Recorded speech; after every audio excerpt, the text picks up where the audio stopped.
Good morning, everyone. I'm Suhani Winkler. I'm from the IT, Cyber and Operational Risk Department.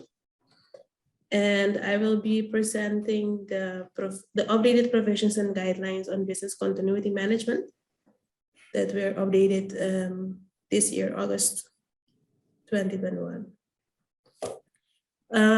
First, I'll give a short introduction. Then I will touch base on the business continuity management principles. I will show you the implementation deadline for all supervised institutions to comply with the updated guidelines, and then there will be room for some questions. The purpose of the provisions and guidelines is to continue to promote and ensure safe and sound practices among the financial institutions subjected to supervision of the central bank. The provisions were updated in accordance with the ISO 22301, Security and Resilience Business Continuity Management Systems requirements. The ISO 22301 was the world's first international standard for implementing and maintaining effective business continuity plans and was last revised in late 2019 to reflect ongoing changes in the business continuity world. The intentions for business continuity is to show what we expect from the supervised institutions. So what the supervised institutions need to do, the manner in which each organization implements the provisions, and to which extent inherent risks are mitigated is the responsibility of each supervised institution. The first principle is to evaluate and understand the organization's context. This is important when establishing the scope of the business continuity management for your organization. You should evaluate and understand the external and internal context of your organization. Also, you need to evaluate the expectations and dependencies of interested parties that are relevant to the overall objectives, products, and services of the organization. You should also take into consideration the applicable legal and regulatory requirements when establishing the scope for your business continuity management system. When talking about the external context of your organization, you should look at the political, legal, and regulatory environment, social and cultural aspects, the financial, technological, and competitive environment, supply chain commitments and relationships, trends that have an impact on the objectives and operation of your organization, the relationship with interested parties outside of your organization, and the communication channels used, such as social media. With regards to the internal context, you should look at your policies, objectives, and business strategies, structures, products and services, activities, supply chains, etc., capabilities in terms of the resources and knowledge. You should think about the time needed, capital, people you have in your staff, processes in place, technologies, etc., existing management systems, information and data and decision-making processes, internal communication channels used for the exchange of information. The organization should also ensure that the needs and requirements of all interested parties are taken into account when establishing your business continuity management systems. Interested parties that could be relevant are suppliers, vendors, customers, distributors, and competitors, owners, shareholders, and investors, the government, regulators, insurers, service providers, media and commentators, emergency services, transport services, or other national and internal response team. When establishing the scope of the business continuity management, organizations should also be aware of the legal and regulatory requirements that are relevant to its operation. In this regard, organizations should identify and assess applicable legal and regulatory requirements related to the continuity of organizations, products, services, activities, and resources. They should ensure that these applicable legal, regulatory, and other requirements are taken into account when implementing and maintaining the business continuity management system, and they should properly document this information and keep it up to date.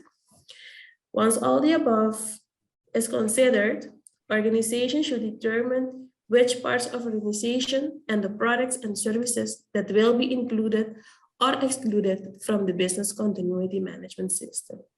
Exclusions from the scope of the business continuity management system should be properly documented and explained.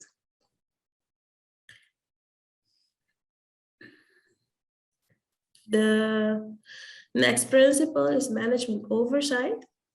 The Board of Supervisory Directors and the Board of Managing Directors should demonstrate leadership and commitment and establish effective management oversight. The Board of Managing Directors and Supervisory Directors should define the business continuity management policy in terms of organization's objectives and obligations that is appropriate to the purpose of the organization.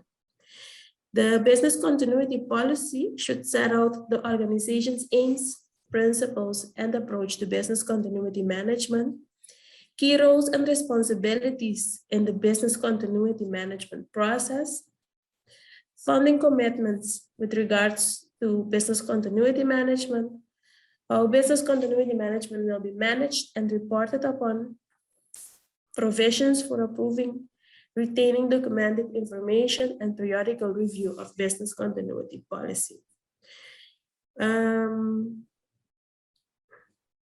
It is also important that management assigns a board member that is responsible and accountable for business continuity management.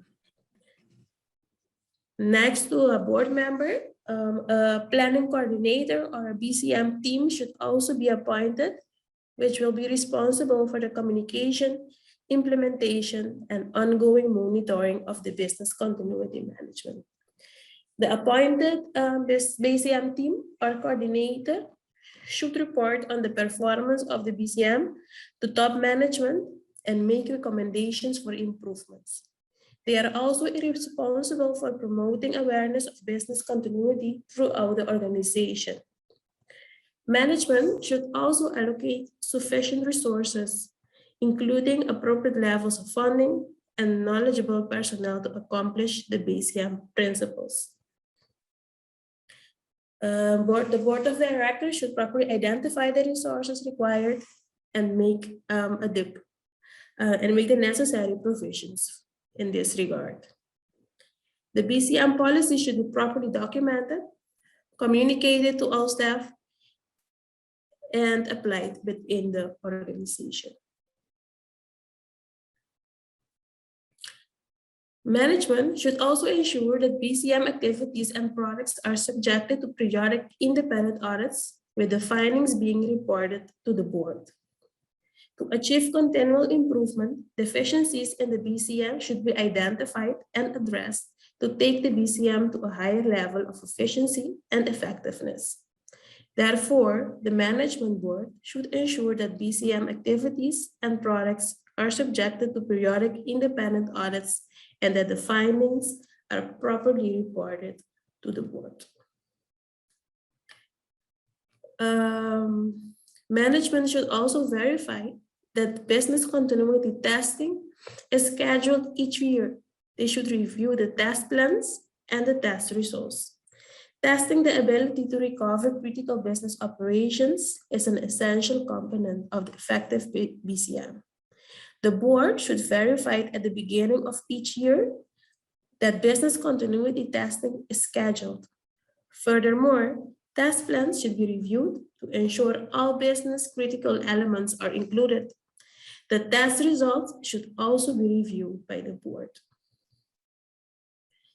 All business change during the years, new technology, new personnel, or new business products.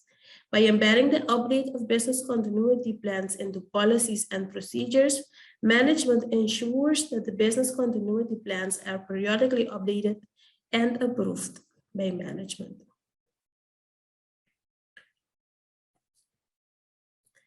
The next principle is the business impact analysis and risk assessment.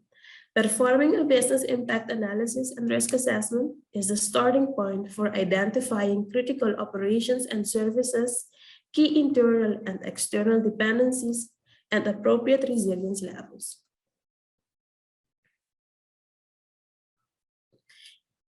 The main purpose of the business impact analysis is to identify and classify as critical any activities that could need urgent action when disrupted, because failure to resume them quickly could result in unacceptable levels of adverse impact. The first step in the business of the business impact analysis is identifying activities that support the delivery of the organization's products and services. During the business impact analysis, the time within which impacts of not resuming activities would become unacceptable should also be estimated. The business impact analysis will also help with estimating the maximum allowable unavailability per business function, the so-called RTO, and the acceptable quantity of data lost, RPO.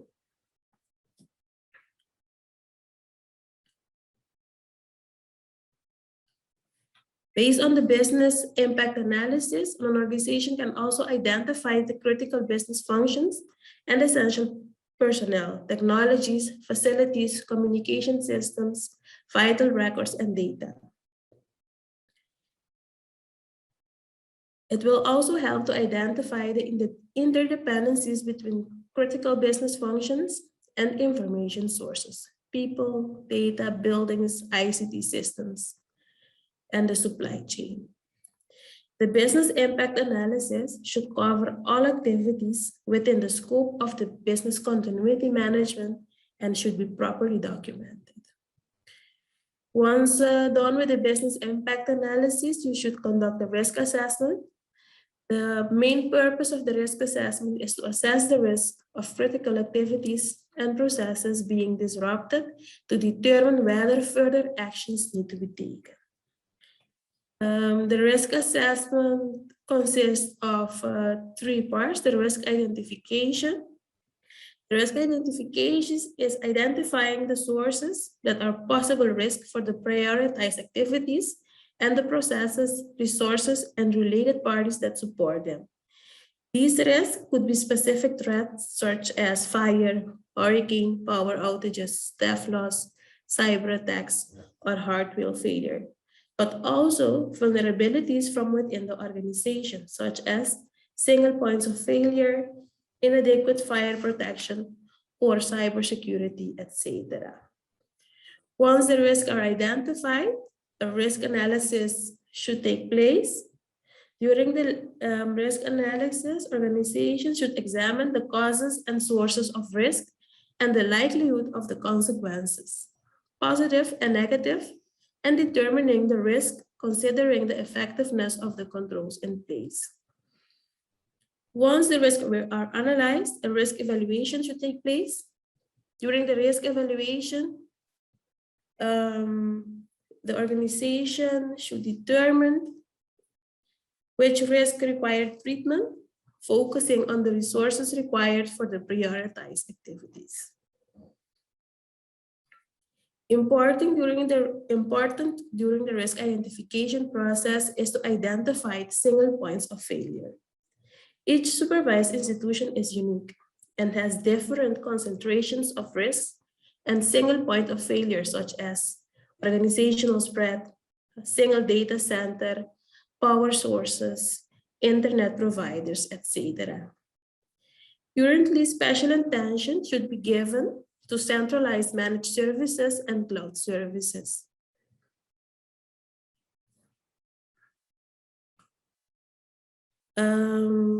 Centralized, it is a trend for larger institutions with branches all over the world to centralize computing services in one location. This has its benefits, such as being cost-effective and scalable, but it also becomes a single point of failure. A single penetration of perpetrators on the central network can harm the whole organization. Therefore, it is important that organizations have controls in place to prevent lateral movement on the network, segmentation of the network using the least privileges principle, have extra access protection for critical devices, such as multi-factor authentication. You should also enhance security for the use of administrative credentials by installing a privileged access management system.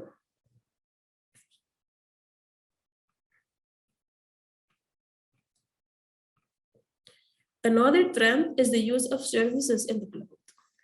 These help to increase efficiency and reduce costs, etc. But if everything is moved to the cloud, another single point of failure is created. Therefore, organizations should ensure that they know how to access their data in an emergency. Repeated or prolonged outages that affect either their organization or the cloud provider. Organizations should also have a plan for what happens if their cloud provider experiences a disaster.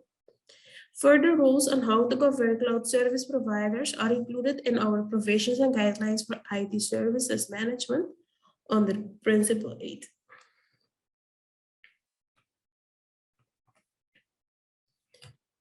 Once the risk assessment has taken place, risk management should decide what will happen with the risk identified. You could accept the risk that will not create a high amount of loss if they occur, and no additional measures would be taken to prevent loss or limit the probability of this risk happening. You could also choose to avoid a risk by not undertaking an activity. You can choose to transfer the risk by transferring the weight or the consequence of the risk to some other party through insurance or outsourcing to organizations that are better equipped to perform the task. Or you can reduce the risk by taking precautions to reduce the severity of the loss. For a natural event, like a hurricane, for example, supervised institutions can make a building more hurricane-proof by attaching hurricane-proof windows, improving the roof of the buildings, or elevate the floor in the computer room. For server failures, for example, the organization can opt for virtual server technology. Or if an office cannot be accessed, working from home, you could choose to work from home using a secure connection. Principle 4. Now you will finally start drafting the actual business continuity plans. Supervised institutions should have business continuity plans in place to recover from disruptive events in a timely and controlled fashion. The business continuity plans are plans that can be used before, during, and after a disruption. Supervised institutions are required to have at least the following business continuity plans in place. A general business continuity plan, including at least the command structure of the crisis management team, location of the command centers, call tree, including all internal and external support and emergency teams, the exact conditions when specific action plans will be triggered, and the required forms to be used during a disaster. Supervised institutions are also required to have a recovery plan in cases of hurricanes, flooding, pandemics, fire, and power outages, a cybersecurity recovery plan with specific action plans in cases of cyber attacks, a disaster recovery plan for the IT environment, a business recovery plan with procedures that specify that critical business functions that needs to be resumed first, timescale, the required recovery resources, infrastructures, and facilities, an armed assault plan for financial institutions, and a building evacuation plan. Each business continuity plan should include the following elements. They should be specific on when to implement the plan. They should be detailed with respect to the immediate steps to be taken after a disruption. They should be explicit in what order to recover the different lines of business. They should include the roles, responsibilities, and authorities.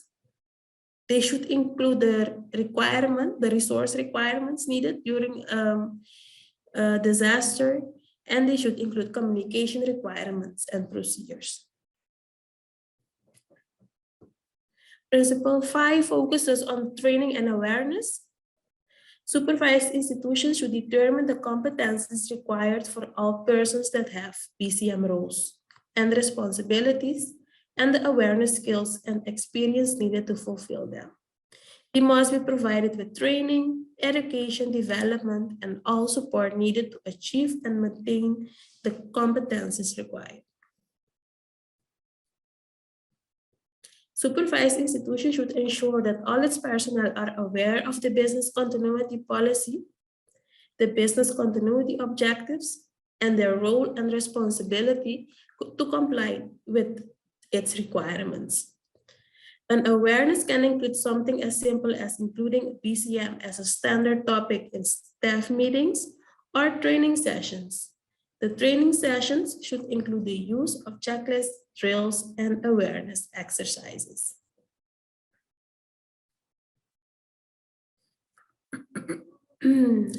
Principle 6 focuses on the testing of the business continuity plan.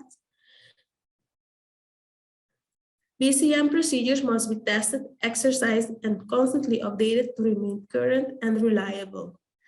All business continuity plans must be tested at least every 2 years. The disaster recovery plan for the IT environment must be tested annually. The test results and recommendation must be documented, including a timetable for implementation. The test results must be reviewed by the Board of Managing Directors and the auditors. Tests that show serious deficiencies should be rerun after the corrective actions are completed. The test plans and the results should be filed and be available for on-site examiners of the bank to review them. Principle 7, we're almost there. Mention that it is important to periodically review business continuity plans. Supervised institutions should conduct periodic reviews of the business impact analysis, the risk assessment, and the business continuity plans and procedures to ensure their continuity, suitability, adequacy, and effectiveness.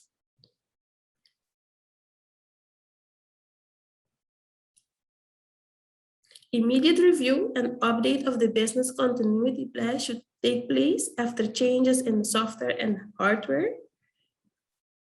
Whenever a change is made to an application, operating system, or utility that resides in the production environment,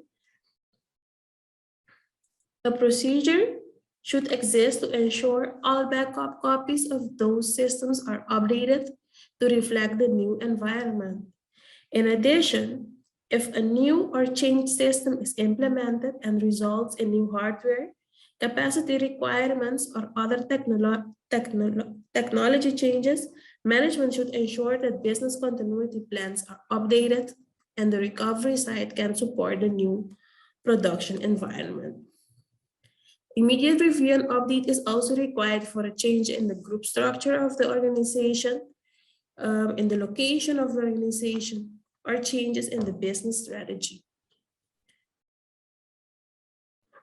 Finally, management should ensure that the independent audit of the business continuity management takes place. Supervised institutions should periodically review and update their business impact analysis, risk assessment, and business continuity plans and procedures. The auditor should review if the business continuity management policy, standards, procedures, and plans are effective, up to date, fit for purpose, and if the institution operates accordingly. The auditor should determine if the risks are appropriately identified and managed. They should also review compliance with policies, standards, procedures, and applicable laws and regulations, including the provisions and guidelines for business continuity management of the central bank.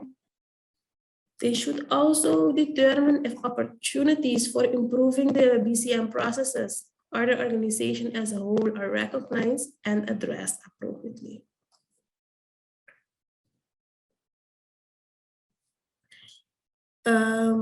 Supervised institutions are required to have implemented the updated provisions for business continuity management by July 1st, 2022. Now, thank you for your attention, and you can now ask your questions.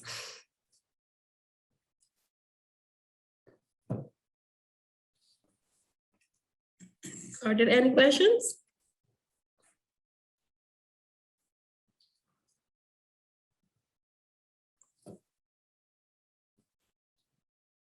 I think there are no questions. Hi, this is Chandler Smith from Assurant. Question for you. Is this presentation available afterwards? We are recording the presentation, so we will share the link. With, Perfect. Okay. Thank you. So I have a question that given from my experience, it's also important where the cloud is installed. Is it in Western Europe or Eastern Europe or Africa? So to mitigate risks, the cloud should be in the USA or Canada or Western Europe. What's your opinion? Well, the bank doesn't have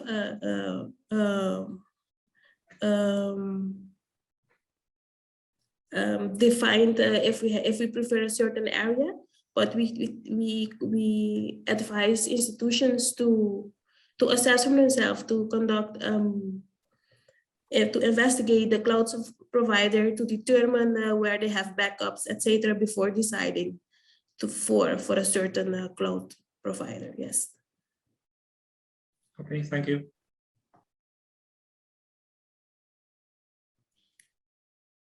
Hello, good morning. Good morning. I'm Overman from Utility Credit Union.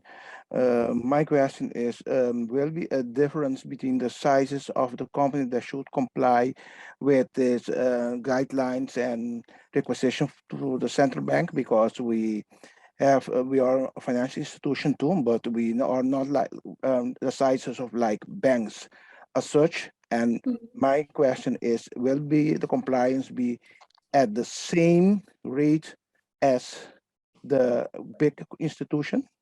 No, that will not be the case. This provisions and guidelines covers the areas that need to be adhered to by institutions, but we don't expect that a small institution to have the same everything in place that is required for a bank. So there will also be a difference in the questionnaire that will be sent to the large institutions, to the larger banks, and the questionnaire with less requirements will be sent to the smaller institutions. Thank you very much. Yes. Hello, good morning. Mm-hmm. I may have missed it. My name is Mario Chair from Nautical, but you have stated that the business impact analysis and the risk assessment should be done periodically. Do you have guidance on what do you consider periodically? Is it on an annual basis, every 3 years, every 2 years, or is it being left up to the institutions to decide on what they believe is adequate? We advise that the business continuity plans be tested every 2 years, and the disaster recovery plan specifically for IT, we suggest that this be tested every year due to constant changes in IT. Okay, thank you very much. Yes.